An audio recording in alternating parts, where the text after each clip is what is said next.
Vamos lá, eu quero abrir um texto, talvez seja um dos textos mais famosos entre as crianças. Você já deve ter lido esse texto para os seus filhos umas 500.000 vezes, mas eu quero usar esse texto para fazer um paralelo com a sua família.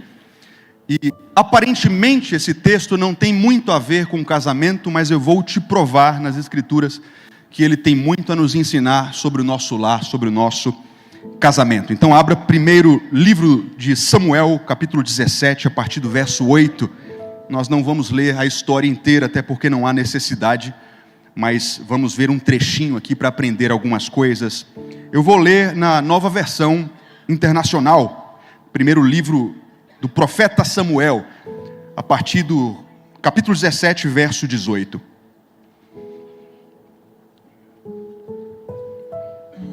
Golias parou e gritou às tropas de Israel: por que vocês estão se posicionando para a batalha? Não sou eu um filisteu e vocês os servos de Saul? Escolham um homem para lutar comigo. Se ele puder lutar e matar-me, nós seremos seus escravos. Todavia, se eu o vencer e o matar, vocês serão nossos escravos e nos servirão. Verso 10. E acrescentou: eu desafio hoje as tropas de Israel, mandem-me um homem. Ele repete: um homem para lutar sozinho comigo. Verso 11 para finalizar. Ao ouvirem as palavras do filisteu, Saul e todos os israelitas ficaram atônitos e apavorados.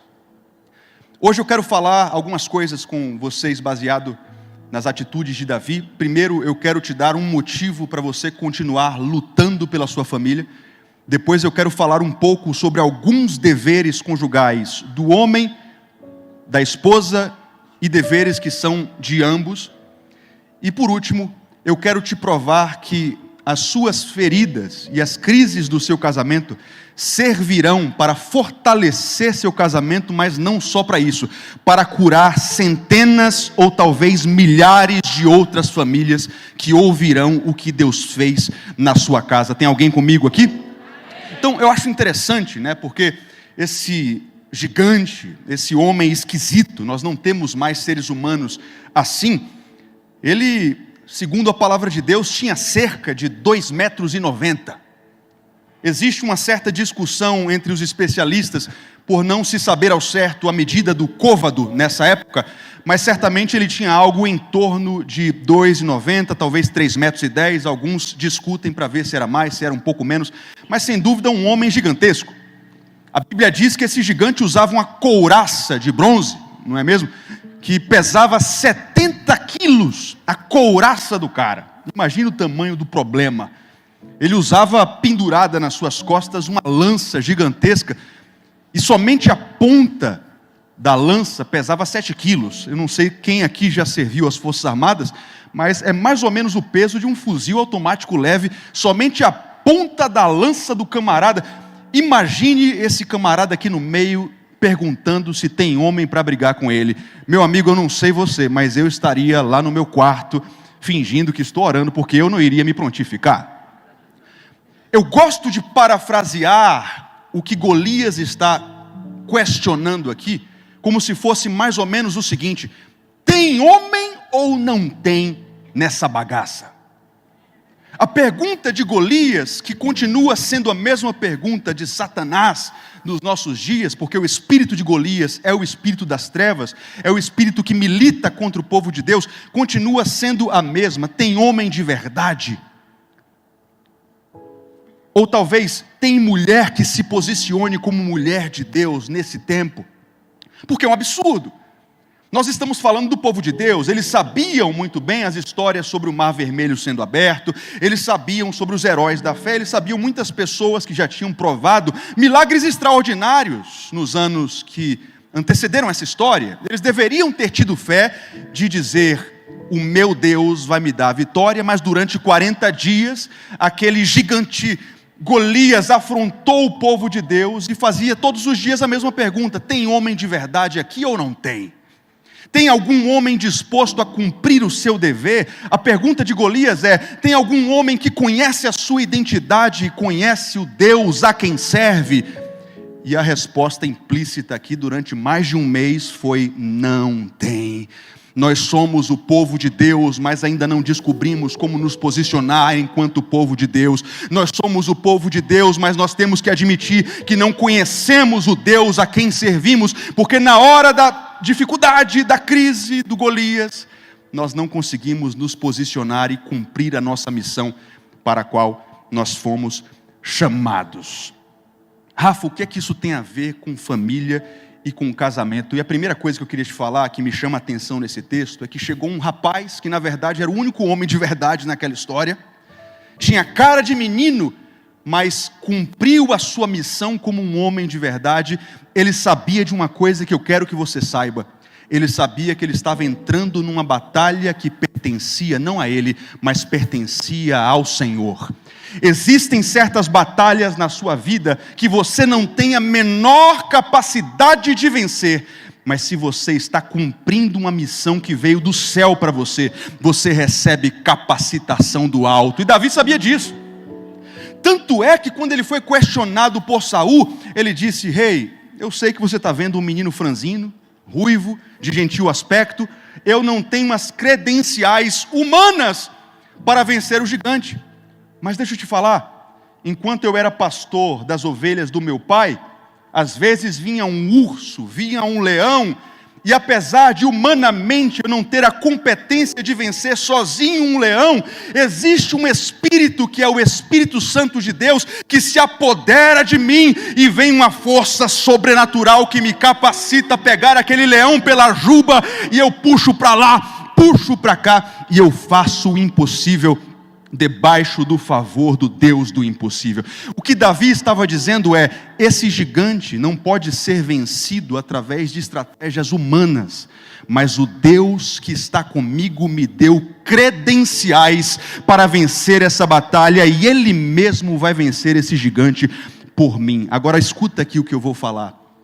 Quando nós estamos falando de casamento, eu não sei se você já percebeu isso, quando nós estamos falando de casamento, de família, nós não estamos brincando de casinha. Quando você decide restaurar seu casamento, construir uma família forte, você já parou para pensar que você está entrando e tomando posição num projeto que foi criado pelo próprio autor do casamento, que é o nosso Deus, criador de todas as coisas? O que eu estou querendo dizer é que quando a gente fala de família, de investir na família, de ser um bom pai, de ser um bom marido, de ser uma boa esposa, de ser uma boa mãe, você está cumprindo uma missão que não nasceu de você, mas nasceu no coração de Deus. E existem credenciais espirituais que nos habilitam, nos capacitam, nos empoderam a construir uma família forte para a glória de Deus, porque esse sonho, antes de ser nosso, é do nosso Senhor. O que eu estou querendo te provar nessa manhã, meu irmão, é que o sucesso da sua família, antes de ser um sonho seu, é um sonho do Senhor. O que eu estou querendo te dizer nessa manhã é que o sucesso da sua família é mais interesse do Senhor do que interesse seu. Então, quando você se levanta nesse final de semana e diz: eu vou me levantar, eu vou cumprir os meus deveres e eu vou fazer esse casamento dar certo, Deus é o seu aliado, Deus assina embaixo, Deus te dá poder para fazer esse casamento dar certo e ser restaurado, porque as credenciais do Espírito estão com você, e essa missão não é sua, essa missão nasceu no coração de Deus, que é o autor das nossas famílias. Nós vivemos num tempo em que os seres humanos estão fazendo do casamento o que bem entendem. Casamento é isso, casamento é aquilo, casamento é o que eu acho que é. Nós vivemos num tempo em que o véu das noivas está cada vez mais longo, os casamentos cada vez mais curtos. Nós vivemos um tempo em que as cerimônias de casamento estão cada vez mais pomposas, caras, R$500.000, R$1.000.000 numa cerimônia. Mas as famílias cada vez mais pobres do poder e da presença do Senhor. Nós vivemos num tempo em que as pessoas estão pregando cada vez mais liberdade para fazer o que bem entendem, E cada vez as famílias estão mais escravas do seu próprio egoísmo, e é por isso que o divórcio tem aumentado de uma forma tão catastrófica. União estável é casamento. Poliamor é casamento, relacionamento aberto é casamento. Nós precisamos de um povo que se levante como Davi para dizer: ei, casamento é o que a palavra diz que casamento é, porque o meu Deus criou o casamento. Ele não é um fenômeno antropológico, ele não é a criação de uma civilização, ele não é fruto da criatividade do ser humano. Deus sonhou com a minha casa, e eu vou fazer a minha casa dar certo, não do meu jeito, mas do jeito de Deus. A resposta para tantos casamentos fracassando é porque nós às vezes tentamos fazer família do nosso jeito. Não dá. Nessa manhã nós precisamos nos render ao Senhor e dizer: Senhor, eu desisto. Do meu jeito não vai. Com o meu método não vai. Eu me submeto ao teu jeito e à sua maneira, porque o Senhor pensou na família e eu vou fazer do jeito que o autor do casamento pensou que deveria ser. Tanto é que o salmista no Salmo 127 vai nos dizer que se o Senhor, você conhece o texto, se o Senhor não edificar a casa, em vão trabalham os que a edificam. Convide o Senhor para ser o construtor do seu casamento. Alguém pode levantar a mão e dizer: Senhor, eu convido o Senhor, vem construir a minha casa. Diga assim para ele: seja o principal construtor. Diga para ele: seja o engenheiro mestre, e que eu consiga construir uma casa forte para a tua glória. Dê um aplauso a ele, porque ele merece.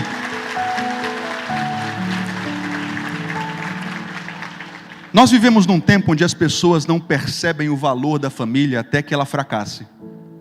Você abre o Instagram e você é bombardeado todos os dias com sonhos mesquinhos que não valem nada.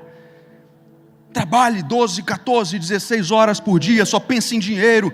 Como é que os coaches falam? Eles têm uma frase, né? Trabalhe enquanto eles dormem. Está amarrado em nome de Jesus. Na hora de dormir eu vou namorar com minha esposa, eu vou dormir com ela. O sono dos justos, eu vou descansar. Deus está comigo. Deus me manda provisão enquanto eu durmo, é o que está escrito na palavra de Deus. Tem a hora de trabalhar e tem a hora de descansar. E famílias sábias fazem isso da forma certa. Em janeiro, eu abri uma mentoria que eu abro de vez em quando, e eu tive um aluno muito rico da Suíça. Ele é brasileiro, casou-se com uma brasileira, os dois foram morar na Suíça, estava milionário. Eu fiz uma reunião com ele pelo Zoom, a casa atrás parecia uma mansão, com carros de luxo na garagem, tiveram 2 filhas, 20 anos de casamento. O adultério entrou na história e Satanás destruiu tudo.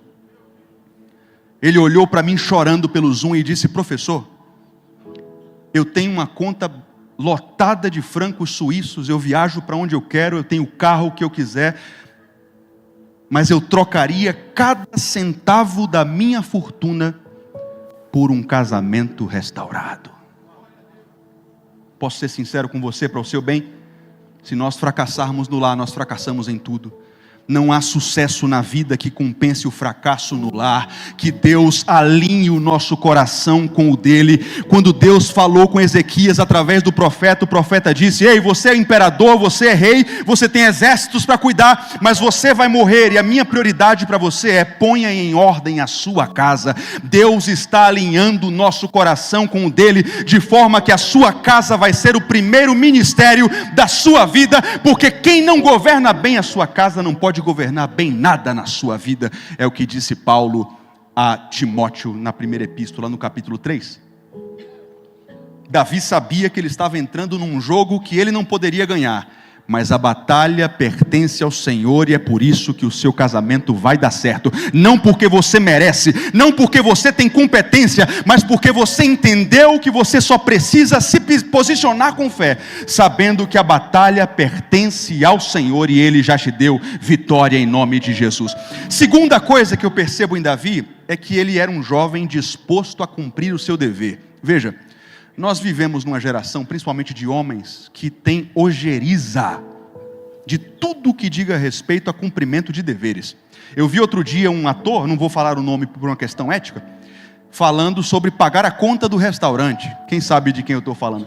E ele disse: não, Eu não quero ter o dever de pagar. Eu pago se eu quiser, mas o homem não precisa necessariamente pagar. É uma geração que detesta ter o dever de fazer, ter uma missão a cumprir, ter a obrigação de fazer. Davi sabia, é desconfortável lutar contra um gigante de 3 metros, mas é necessário e eu vou cumprir a minha missão. Quem está comigo aqui? Eu sei que aqui não tem esse problema e os homens pagam a conta, sim ou não? Moleques dão despesa, homens resolvem o problema e pagam a conta? Sim ou não? Cadê as mulheres? As mulheres concordam comigo ou não? Eu creio num tempo em que Deus está levantando homens bíblicos, homens clássicos, que se levantam para a mulher sentar, que carregam a sacola pesada, que abrem a porta do carro, homens que sabem o seu posicionamento e não têm medo de fazer o que precisam fazer.